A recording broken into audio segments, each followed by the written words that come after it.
Sénégalais yi seetaan ci affaire bi. waaw d'abord damay ñëw ci question bi est-ce que les Sénégalais nous méritent ñun les dirigeants xam nga nee na li ñu dàq ma bu ñu ma dàq ne ma dinaa dem parce que li ma continuer damay dem il faut président leeral ñu parce que le flou là comme nee na ni mu waxee mu bëgg ko entretenir ni oui ni non alors que le 31 décembre 2018 avant 2019 boobu benn mandat la am daa di xanaa doomaa bind sama constitution man 2019 bu ñoo falaatee jeexal na la même question ñu posé ko ma naa nii oui nii non ma ne léegi deuxième bi commencé la ñu ngi xalaat troisième may wax mbay ñaay taxaw naan président mu ngi soog a commencé premier mandat de 5 ans ñeneen taxaw naan mu ngi soog a commencé premier mandat ma ne xalaat gis Ismaïla Madior Fall. mais justement ñi koy défendre sur le plan juridique ñooñu fan lañ ko war a mën a teg. kenn mënu ko défendre sur le plan juridique ku ko waxoo dëgg koo mën a doon tiiman. Mansour Faye waxoon na ne que juridiquement c'est bien. ku wax ne président am na un deuxième mandat am na droit en troisième mandat da ngay kàcc man naa ko wax ndax moom ci boppam représenté ko ak Ismaïla Madior Fall nul daal ko léegi Ismaïla Madior nee na nul 3 fois mu ni ko wax am nga ko 3 fois nul ne peut exercer plus de 2 mandats consécutifs. mais léegi est-ce que le premier mandat. mais maître en principe boobu également ministre Ismaïla Madior Fall moom moo ko waxoon li njëkk suscité tey jii tey bu xel ci. waaw ci la commencé daw ñëpp daan kii waxoon nul ñu ma naan en principe du commencé daw nga xam ne am na lu joxtaan ci biir nekk am na lu soppeeku parce que amoo ñoom deuxième mandat second mandat dañu ànd campagne ko ak premier mandat ñun ñoo campagne ñaari yëpp am ñaari yëpp téye ko. condition bi ñu ne kenn amul droit am lu ëpp ñaar président waxal ko boppam waaye sa waay bu dee dañoo alors en président bëgg yéen Ismaïla Madior Fall léegi mais quelle est la valeur de la parole du président par rapport à la constitution. Ça n'a aucune valeur mais c'est la constitution elle-même qui dit que nul absolument ne peut exercer plus de 2 mandats waxu ci 2 mandats de 5 ans de. 2 mandats consécutifs man leen est-ce que premier mandat bi entraînement la woon échauffement la woon Sadio Mané wala Cristiano Ronaldo mais du woon mandat. caaxaan la woon quoi te alors que premier mandat mu ëpp yeneen mandat yi ñëw yëpp 5 ans lay nekk. waaye ñi kan lañ yàpp ku ñu yàpp président yabuñu ñemewul taxaw wax ni damay laajaat beneen mandat xëy na mu ngi ci xel bi xaw ma ci dara. mais am na ay ñu ko jege lool saytaane dugg leen ñu naan président mu ngi soo commencé premier mandat waaw mandat bu njëkk bi gaa yooyu lan la juridiquement loolu entraînement la tudd wala mandat la tudd. wala équipement la tudd wala Martin Sport la tudd wala stade Demba Diop la tudd le premier mandat de Macky Sall nu mu tudd wala kii la woon guerre mondiale la woon wala entraînement lan la dama ni ñii bu ñuy yàpp xam nga nguur dafa neex peut-être man bokk ma ci nguur gi man damay ànd ak pour comme Ablaye Wade 23 juillet jot nga bëgg a nax Sénégal def ticket présidentiel nga jox ma commission jàppale ma assemblée jox ma lu ne ma bala faak say oto ak say millions ànd ak peuple bi loolu mooy député du peuple jàlloo ak sama groupe parlementaire Doudou Wade sama grand maa ngi koy di jiite ko loolu mooy un homme du peuple te dëgg loolu tax ma ne la boo nee ndax yéen foofu lay daaneele yéen a dul kii peuple bi ma ne ma ne bokk ma ci man damay ànd ak nguur ñu naan ma ndax du la dàq ndax la ngay wax neexul buur yow yaa ko wax ndax du la dàq ma ànd ak Ablaye Wade ñu dàq ma assemblée sama poste ba yore woon bureau assemblée ndax le 23 juin ànduma ak ñoom ci liñ bëggoon ñu nangu oto deuxième oto bi nangu 1 million nangu 1000 litres essence Sénégal jaral ma ko ba perte commission urbanisme habitat di doon gérer Karim Wade ak Omar Sarr les 2 plus grands ministères les ministères les plus balèzes. moom la gars yi di tooñee di la naan ministre Marigot ak Fleuve. non loolu leneen la loolu naa ko expliquer après dama ne loolu commission bi la assemblée c'est pas le gouvernement. léegi un député. boo xam ne wóor na ko ni day ànd ak peuple am mais bu paree ñu dàq ko jëlee ko ci bureau bi kooku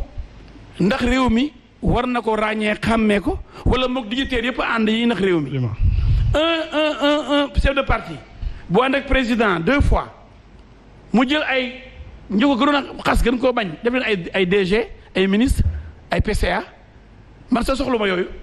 mais suma parti waroon na ci sax dama benn planton mais du ko def planton suma parti amu ko mais wutuma ko. xam nga lan la wut ànd liggéey Sénégal.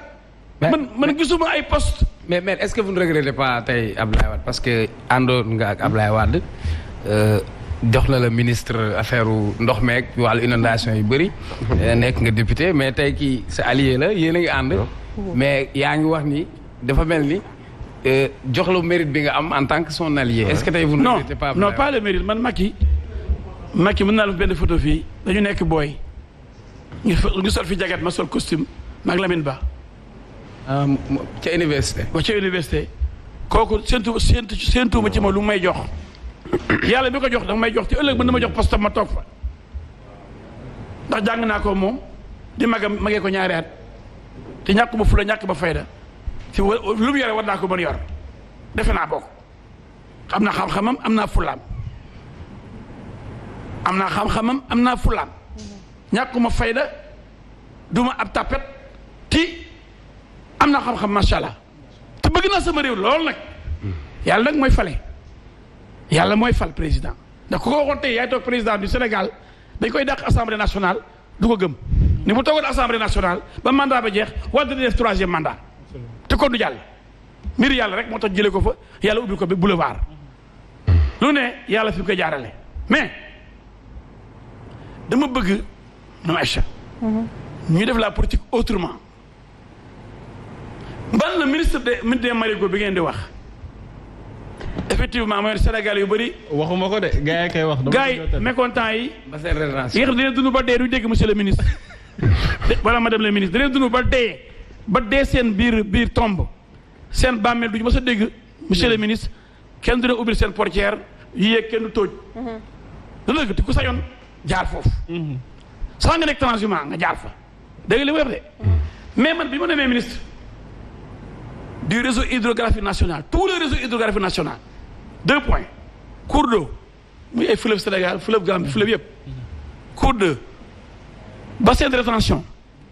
lac artificiel et canaux latéraux. Bien sûr. Wade ni ma Wade visionnaire la ngand la daa foofu diggante Wade et pourquoi man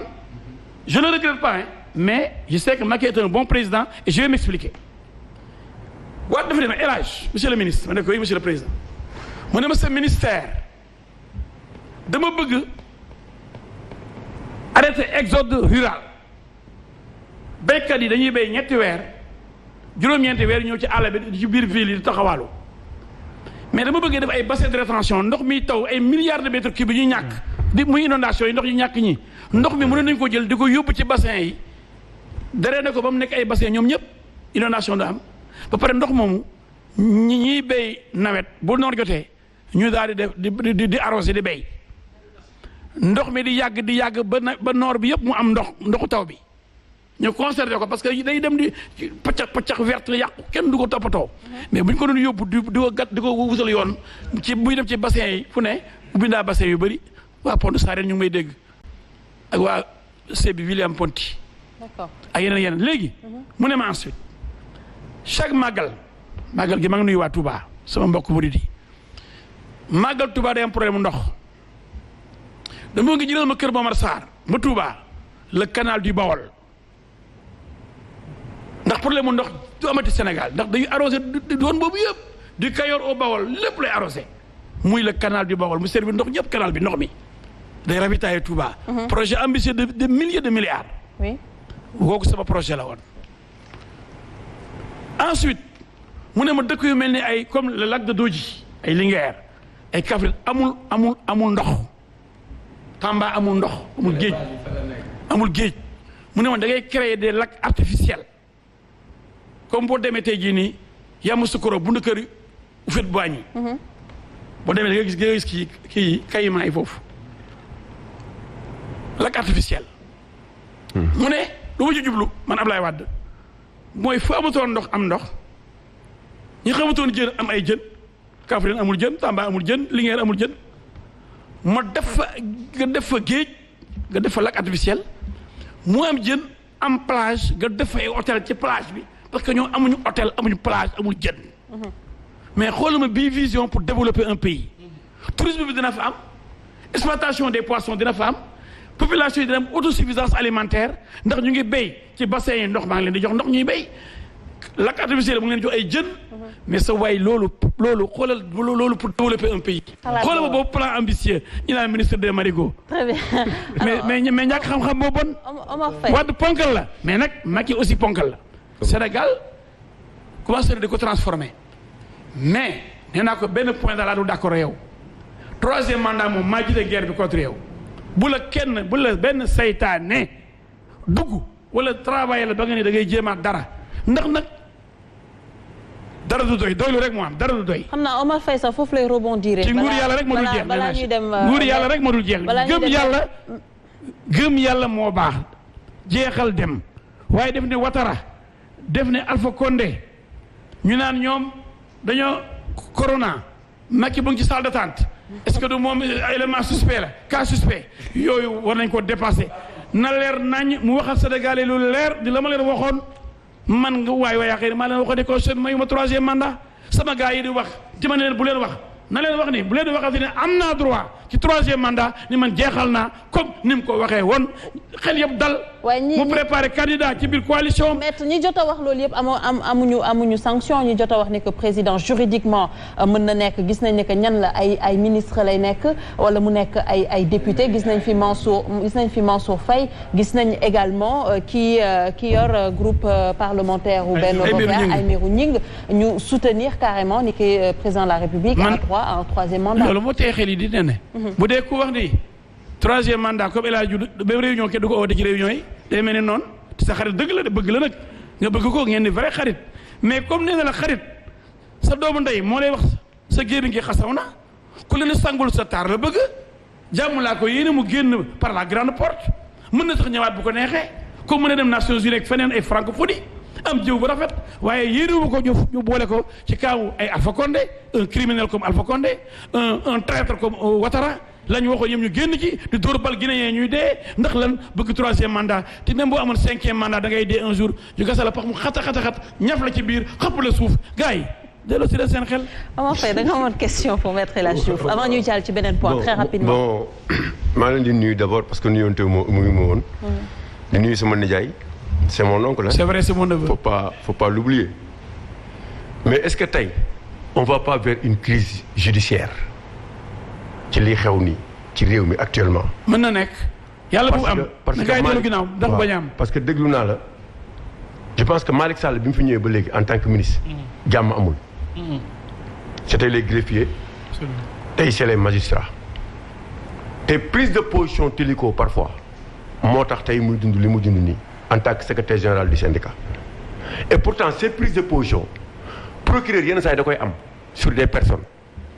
par exemple tey procureur man gis naa procureur ba ma ci nii comme sur le cas de Aïda Diong